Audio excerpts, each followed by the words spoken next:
trying to play scheme, and they just found the crease. Sims did a good job. You see, boy, ain't no fucking way, boy. Boy, ain't no way, boy. Boy, ain't no way, boy. Boy, ain't no way, boy. Boy, ain't no way, boy.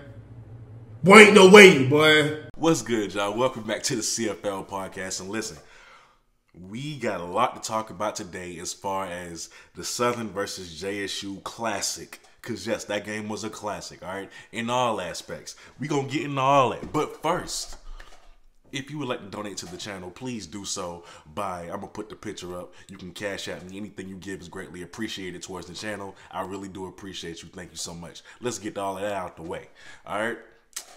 I was on Facebook. I woke up. I'm feeling good. Jackson State won. You know how it goes. I'm like, I can't wait to make the video. I got to get the notes together. I got to get the editing together. I got to do all that. But I'm saying first, let me go on Facebook to see what the SWAT group got to say about this.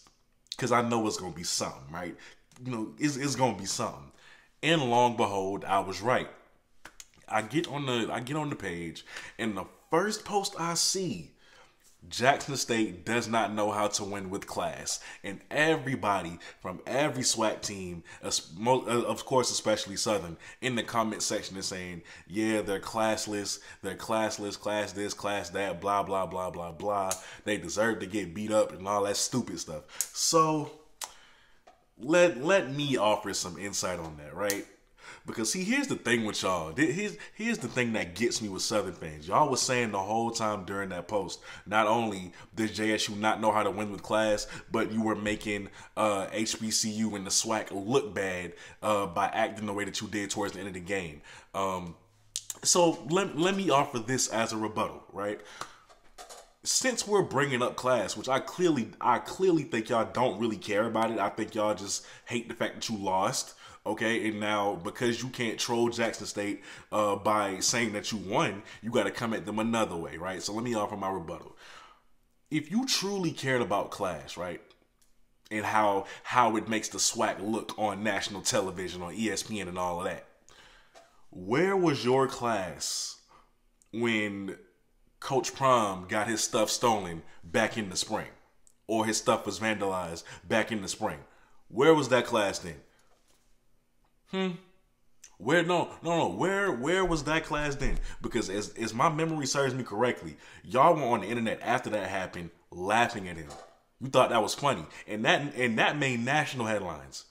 It was on ESPN. Stephen A. Smith talked about it on ESPN. But y'all didn't care then. It was funny then. Okay? But you know what? Let's come back closer. Let's take it even closer, right? During this JSU versus Southern game. Where was class when your band was chanting "We hate JSU" during halftime? Where was that? Where was that? Y'all wasn't mad when Coach Prime got his stuff vandalized and it made national headlines. Y'all wasn't mad at that. But y'all mad now? Y'all wasn't mad at your own band for saying "We hate JSU" during halftime. But y'all mad now? Y'all wasn't mad that your players were that sensitive to fight over a flag, which is something that we've seen in college football at every level. I remember when Baker Mayfield did it with Oklahoma. Okay, nobody wanted to fight then. Y'all wasn't mad that y'all got a little emotional because y'all gave up that lead and lost the game. You weren't mad at your own players for that. But y'all mad now, huh? And I don't get that. Like, make it make sense. Make it make sense. The hypocrisy is real with y'all. Accept y'all L and move on gracefully, okay? Accept your L, move on gracefully. We get it. This was your Super Bowl. You had nothing else to play for. This was your Super Bowl, okay? You thought you had it won, but you didn't. And now you're upset. I mean, which, by the way, I'm not saying that JSU gets off scot-free. We all saw Malachi Wideman push that Southern player. And, you know, he shouldn't have done that. He was wrong for that. I'm not saying Southern deserves all the blame. JSU deserves blame for the part that they played in that, because it did not have to get that way at all. Like, Understand me, okay? Understand me when I say that. But y'all ain't finna sit here and say JSU is classless, and y'all are. Nah, we ain't doing that over here. Not today. So, anyways, I just want to say that about that. Now, let's get into the game, okay? Let me give my credit to Southern. Like I said previously in the previous video, in the breakdown video, Southern has a very good offensive line, and they proved me right last night. They are a well-oiled machine, and when those 5 guys are on, they are on. Okay, Southern, y'all were spoiled by this line for the past couple of years. Like, those kids are great, and I do hope they get a shot at the NFL. Those cats are really, really good. What else? Gerard Sims, 25 attempts, 98 yards and a touchdown. Dude definitely did his thing. He did his part to help Southern win. And, I kind of feel bad that his efforts were wasted a little bit, but he had a great game, so I just want to say that. Southern has a plethora of backs. Like, they have a whole stable of backs. So even with Kobe Dillon and everybody being out, y'all was still able to do what you do. Y'all gonna be good for a while, as far as that goes. And, yeah, in other aspects of the game, they really were better than Jackson State. Third down conversions, they were 6 for 18 on third down conversions, while JSU was 3 for 8 on third down conversions. Fourth down conversions, JSU was 0 for 1, Southern was 2 for 4. They were pretty close in penalties, right? They both had 7 penalties. JSU was for 54 yards, Southern was for 56 yards. And I don't really blame them for some of those penalties, just because the officiating was just horrible. Absolutely horrible this game. I believe that first catch that Keith Corbin had was a touchdown. I'm going to let that go. But, so I'm not even going to blame them for the penalties. But I give Southern credit. They gave Jackson State all that they could give. Your offensive line played great. And overall, just a great effort by y'all. Now, let's talk about JSU. I'm going to start with Shador Sanders, all right? I'm going to give my thoughts on the offense and the defense, of course. And, we're just going to talk after that. So, Shador, man, even when he makes freshman mistakes, he still plays like a veteran. You could really count on him to lead you to the promised land. Even when, it gets to the point now that if Shador messes up, I know for a fact he's not going to play like this the whole game. He going to bounce back. And when we really analyze Shador's game, it wasn't really that bad. It really wasn't, right? When you look at the grand scheme of things. So Shador was 24 for 31, 260 yards, 2 touchdowns, 2 interceptions. So let me say this, right? The positives, he took what the defense gave him. Early on, it seems like nobody could get open, even though the offensive line was providing him so much time in that pocket. So what did he do? He took off and he ran. Like I said, a dynamic that we did not think he could bring to Jackson State when he first committed, all right? He did a great job of doing that. Something as simple as that is really, it's effective. You don't always have to be flashy. Just take what the defense gives you. And he did that multiple times, okay? And with that being said, he looks a lot faster. I have been saying that a few weeks ago, and I'm saying it now. He is faster. He has gotten faster. And that's just my opinion. I see it. He was also the leading rusher for the team. 11 attempts, 38 yards. I think that speaks to how bad the rushing game is for JSU, but it's still impressive on his part. He was the leading rusher for the team. One pick was not his fault. He threw 2 picks. The first one was not his fault. And catch it, and he didn't do so. So the ball went through his hands, okay, and into the hands of the defender, which, just was a great instinctive play by the defender to make that interception. So that first interception was not on him. That second one, however, was. When he threw that second interception, it was clear he knew in his mind where he was going to go with that ball. He wasn't going to make a read or nothing. He just knew he was going to Keith Corbin, and he made a mistake because that safety never moved. He never looked that safety off. You got to use your eyes. Make the safety go another way before you make a throw like that. He didn't do so. The safety stayed right there, and he was able to make an easy pick. That was just that. Bad decision by him. Ill-advised throw. Shouldn't have make it. But it happens. He doesn't do it often. So, yeah, that one pick was his fault. The other one wasn't. And now let's talk about the 2 amazing throws that he had towards the end of the game where it really counted, right? What was it? 2nd and 20? It was 2nd and 20 or 2nd and 22. Shador takes the ball. He's maneuvering around in the pocket. He gets out. He runs to the left sideline.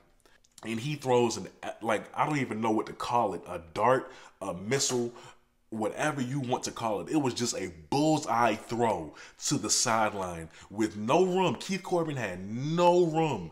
Okay, he was like at the edge of that sideline, and he caught Shador put the ball in the pocket for Keith Corbin to make that catch, and I just sat there and I said, "Oh my God, that is an NFL throw."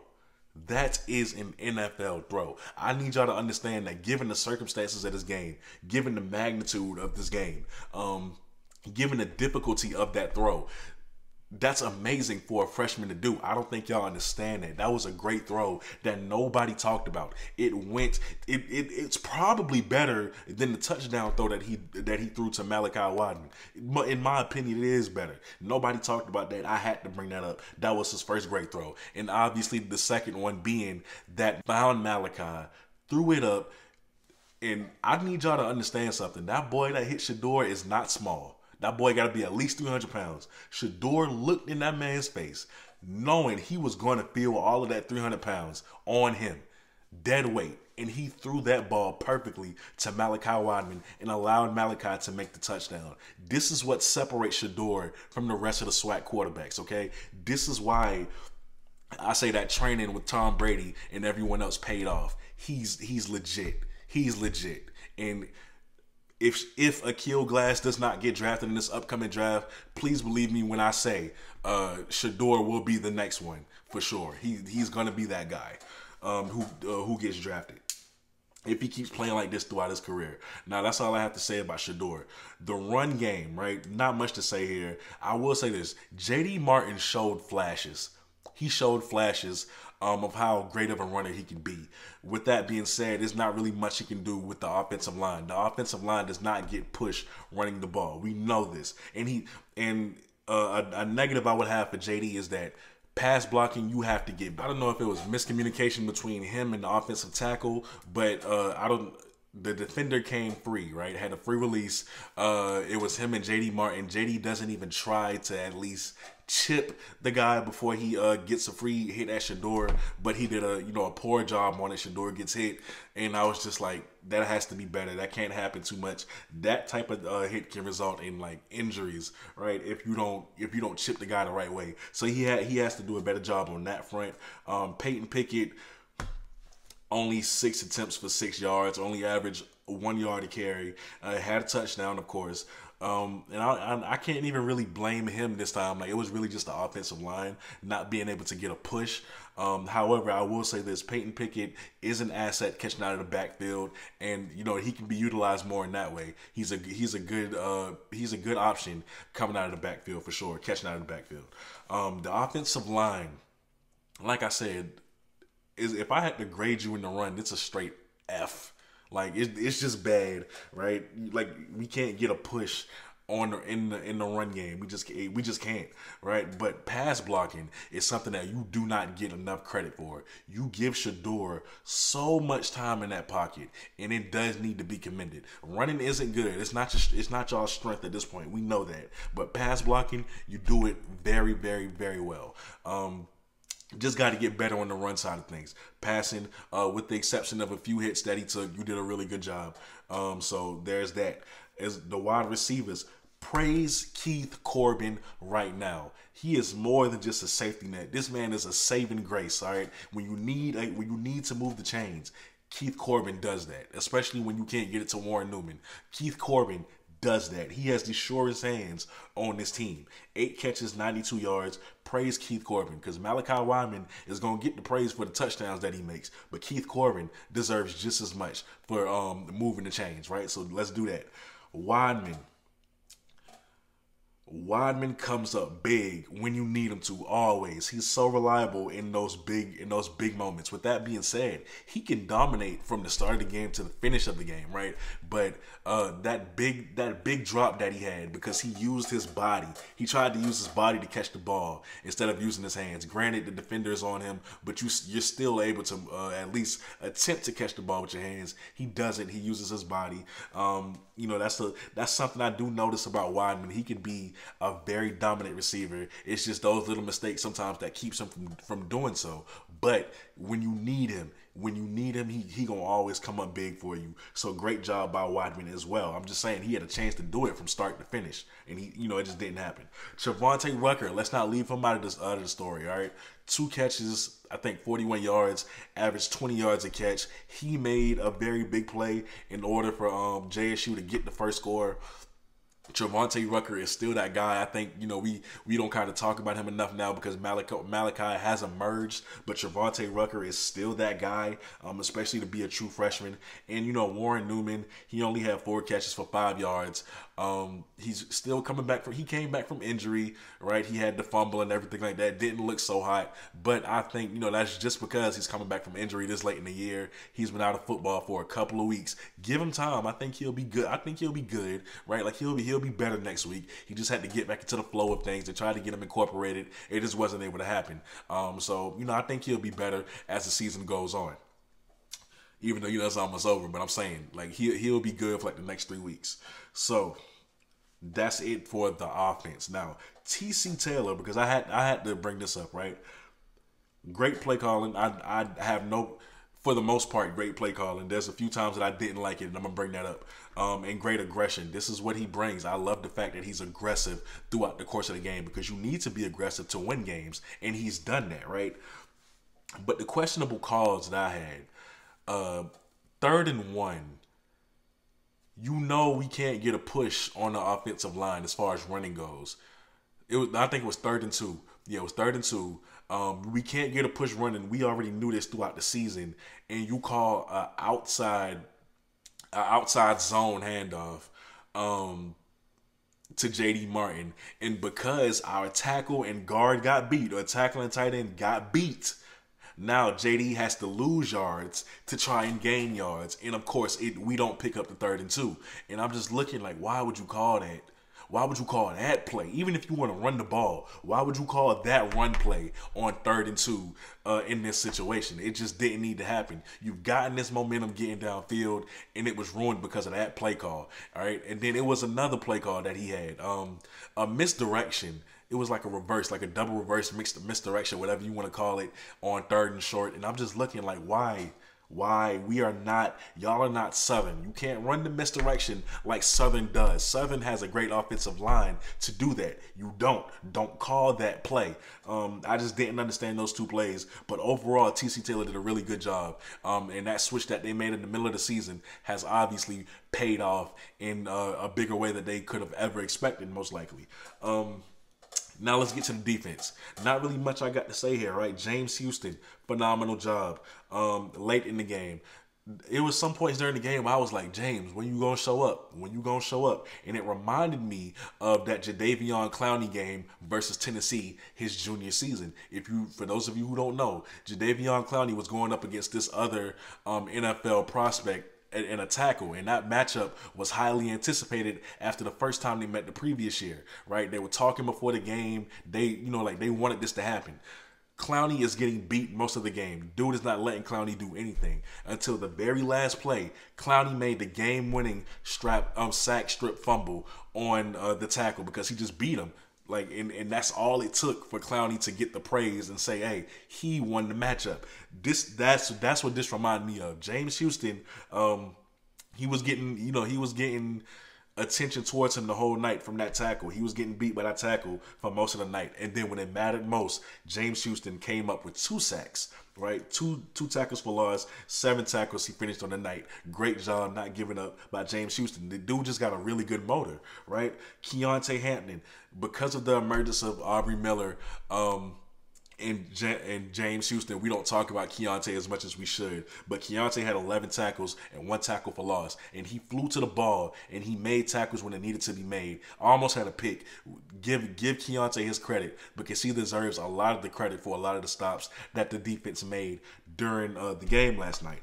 Shiloh, make the interception